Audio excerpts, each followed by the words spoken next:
People rolling in by the dozens to have their say for early voting today, but will it count? The Now's Lauren Wilson explains there's certain things you could do to get your ballot thrown out, and it's a big problem, especially for those who are homeless. You vote, right? Yeah. That's the question Kim Payton has been rolling up, asking people on the streets. We must register maybe 1,400 people.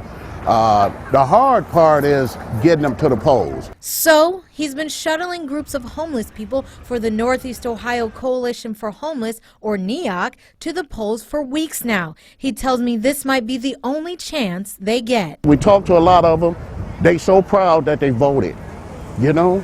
And this is one step to maybe a new life for some of these people. But getting them to the polls is just half the battle. Next is making sure their vote counts. These laws that were passed in 2014 required that in order for someone's ballot to count, they had to fill out their absentee form perfectly or their provisional form perfectly without mistakes. Sonia Gupta is a lawyer representing NEOCH in their recent lawsuit against the state for making certain mistakes on things like your address or birth date on your ballot, probable cause to throw it out. Usually it might be that somebody wrote in something like the current date instead of their date of birth, or maybe they left off a zip code. Thousands of people across the state of Ohio were disenfranchised because of these minor errors. It's particularly problematic for the homeless. We're talking about a population that has high rates of illiteracy, so they may have more difficulty filling out forms. They may be more prone to making a mistake, potentially. It's also a population that has more mental health issues. The judge in the case ruled mistakes on a voter's address or birth date are no longer reasons to cancel the vote.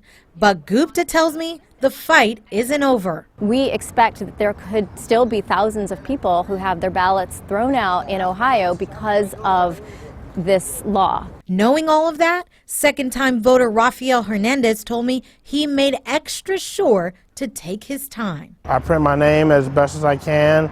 My signature is even neat, no confusion. Now, NEOCH and their lawyers tell me they plan to petition the U.S. Supreme Court to take their case. Right now, cursive writing, mistakes on your driver's license, and social security number are all still grounds for your ballot to be thrown out. So, if you're planning on voting tomorrow, make sure to pay extra close attention to those areas. In Cleveland, for The Now, I'm Lauren Wilson. Now, with Election Day just hours away now, voter security is top of mind. Ohio's elections chief John Husted says Ohio voters shouldn't be worried because